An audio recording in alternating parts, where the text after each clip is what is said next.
Andy Stone is his name, a Guinness World Record holder, a neurodiversity and well-being mentor, and a man with an extraordinary and very powerful story, and he's here now to share it. Andy, good afternoon. Ed, thank you very much for having me. Pleasure to be here. So I teased about your extraordinary story in your own words.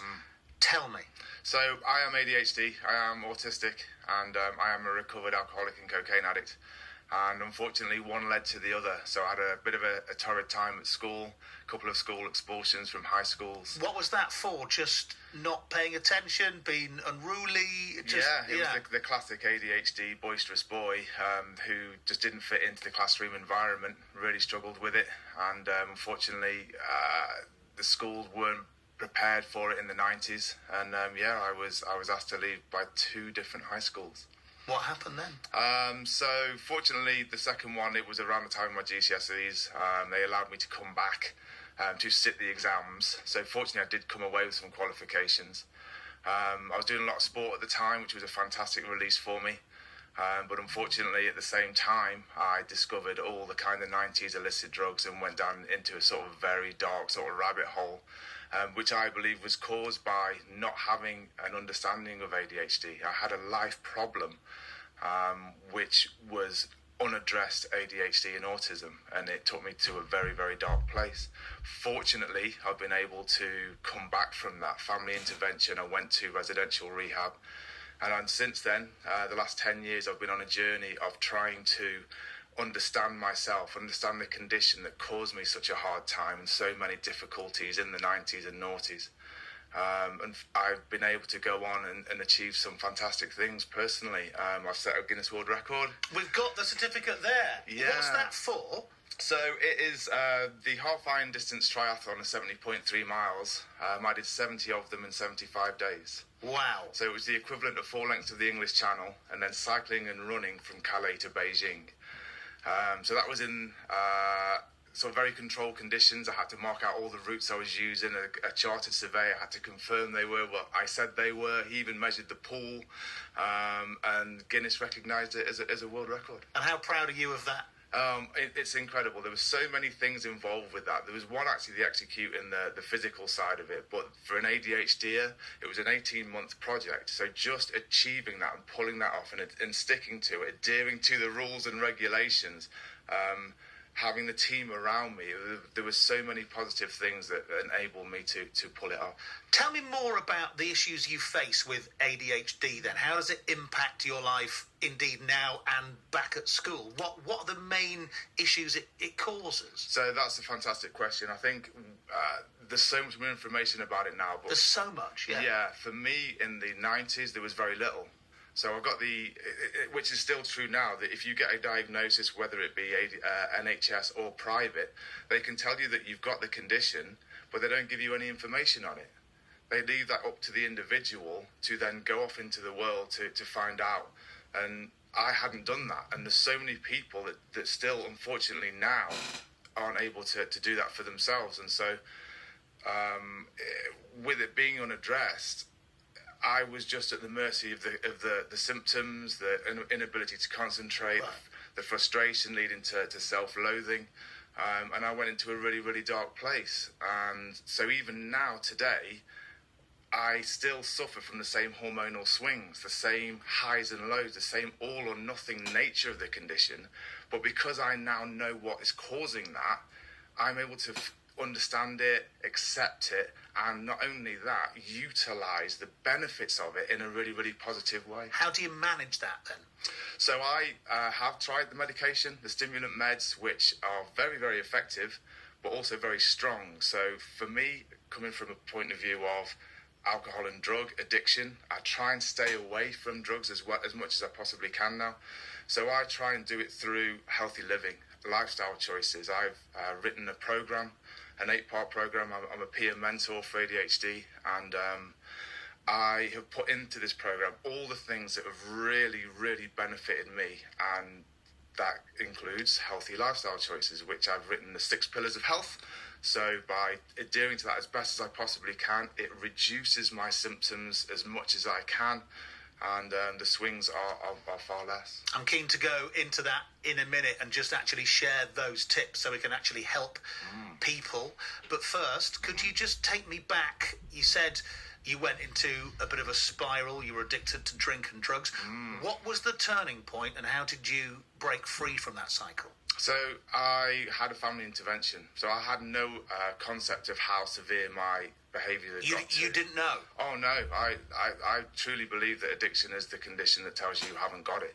I just thought I was a guy in his 30s who was having a hard time, and so I chose to have a drink about it. And was that every day, every week? Oh, it was daily. Like, I was drinking the equivalent of a litre of vodka a day, units-wise, for months and months and months. And you didn't think that was a problem at that time? No. You just thought that was part of the norm? It was my coping strategy to my life problem, and my life problem was clinical depression, anxiety, brought on by unaddressed neurodiversity.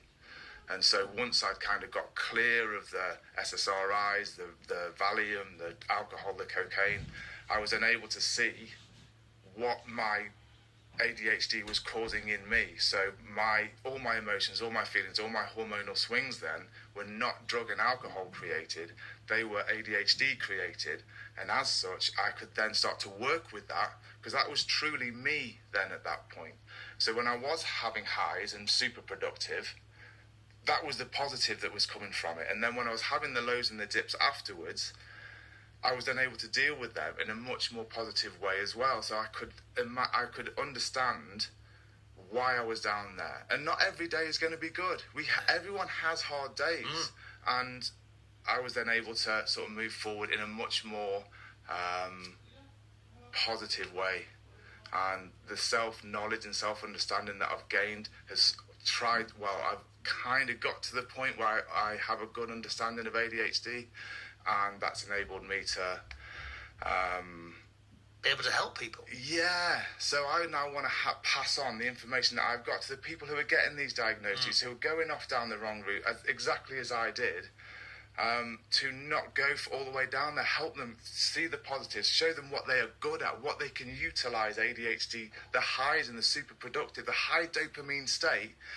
And I believe that ADHDs can go and do things that neuro. Remind us what your world record is, Andy. So it's in triathlon. It's the most 70.3 mile triathlons. That's a half iron distance in a year. So I did 70 of them in 75 days. What an amazing but bonkers thing to do. It was indeed, yeah.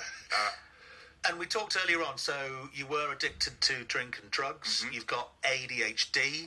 You now go out to schools and talk to kids about this. And a question which I love, because kids ask the best things, they said, which was harder, being alcohol and drug-free or that achievement? And you said... I said getting free of drugs and alcohol and getting clear of addiction was harder than executing the world record. Why is that? It's because... coming through alcohol and drug addiction is, one, you have to first of all accept that you are an addict. That's the crucial bit. And then there's so many unknowns. There's so much still poor mental health, high anxiety, depression, often support drugs from the GP to get out of that whole kind of stupor. But with the world record, I'd kind of built the sort of framework. I'd chosen that prior to attempting it. And so I had more control over it, and despite it being physically and mentally very, very tough, it was something that was much more positive, and I had my dopamine reward pathway firing on it. My ADHD nature was able to then get the bit in my teeth and really achieve something positive. So you go out to schools and you talk to people. You've got an event actually in Lichfield, haven't you? Yes. On Monday. What's the event, and what can we learn here that we can use in our lives to help? Okay, good question. So Lichfield is on a week today. I have other dates and other locations as well around the West Midlands, so please check out my socials to find out more about that. But yeah, it's me trying to educate the public and the people who have been affected by ADHD. I go into the neurology behind it, all the kind of brain anatomy, brain chemistry. I talk about coping strategies, including I do sort of cover what the stimulant meds are, what they do to the brain, because again, the GPs and the healthcare professionals will prescribe these strong meds to people, and you don't get any information on what they are. They're kept in a lockbox in a chemist, they're abusable substances. So I'll cover a lot of that, but also what works for me is just healthy living, healthy lifestyle choices, keeping away from these incredibly refined dopaminergic or dopamine draining substances and behaviors, to try and limit these hormonal swings, limit the all or nothing nature, keep everything on a more even keel for people with ADHD and the people around them who it affects. So yeah, that's what I'm trying to promote. Is I'm selling healthy living. You're selling healthy living, which is a fantastic thing that I think all of us need more of. And you're right. There's a lot of information. It's not that we don't know what to do, right? The information is out there, but for whatever reason, it can feel harder to do that, especially when all the things that are bad for us are so easily available and they make us feel good. Yep. So share some tips then for anyone hearing this thing, thinking you might have ADHD, or even not, you just want to put your life on more of an even keel. Let's have some actionable tips that we can use now. Yeah, 100%. So it's kind of, for me, it's been self-knowledge and self-education. What are your current coping strategies? Assessing that, what is and isn't working for you right now. Find yourself where you're at. And be really real about that. Yeah, 100%. You have to be ruthlessly honest with yourself or with someone next to you. Be accountable to somebody else. That really helps. But it's trying to get away from these instant gratification fixes, because ultimately they bite us in the bum, and you have then a prolonged sensation of discomfort when we use them. So it's trying to move on to delayed gratification, which is not what we want. When you have screens, we have sugar, we have ultra-processed food, all affordable, all achievable. They're in every single shop that we go into. But it's everywhere we turn. 100%. Everything's trying to suck us in you to go that into world. these big sort of Scandinavian furniture shops and they're selling you sugar and alcohol. Yeah. There's a reason for that. It's because we've been through a stressful shopping fix, and then at the shop at the end there's impulsive grabs of... You have a meatball. Yeah, exactly that, right? Yeah, eat something quick. Yeah. So yeah, it's trying to get yourself into delayed gratification and prolonging and earning the happy hormone release, because then the pleasurable feeling lasts longer. And is the easiest way, do you just have to start, or are there things that can help you to get there? Yeah, I mean, there's self-discipline. There's willpower, and they've now proven there's a part of the brain that physically grows in size when we do something that we don't want to do, or don't do something that we do want to do. We actually, then willpower is trainable. I've heard that actually. So the more things you can do every day that stretch you and push you, you can have a lot more success by doing that. Yep, 100%. And then, like I say, do what works for you. So if you go into the gym, it works for you, great. If reading a book works for you, great. If it's music, if it's writing, well, it just happened to look like sport for me. I'm a sporty guy. But it could look like anything. It could look like whatever you want it to be. Like a fantastic one is cold water therapy. The benefits on a chemical level in the brain and physically are incredible. And you feel great. It's getting out of the water. If you can talk yourself into getting in and talk your chimp into getting into the water, the sensation of getting out is immense. And then the happy hormone drop-off takes hours, rather than these steep drop-offs that you get from sugar and alcohol. Fantastic. I could talk to you all day. Where can people find out more about you and find out where you're appearing? So I'm on all your regular socials, Facebook, Instagram, ADHD Andy. Website is adhdandy.com. And as I say, I'm in Lichfield, Wolverhampton, Newcastle, under Lyme. So various locations doing talks on the science behind ADHD. So please get in touch. First consultation is for free. There you go. And just would love to just be able to start helping people. Very nice to meet you. All the best. Thank you very Thank much. you for having me. Andy Stone, Guinness World Record holder. Find him on socials. Fascinating story. Very nice to chat.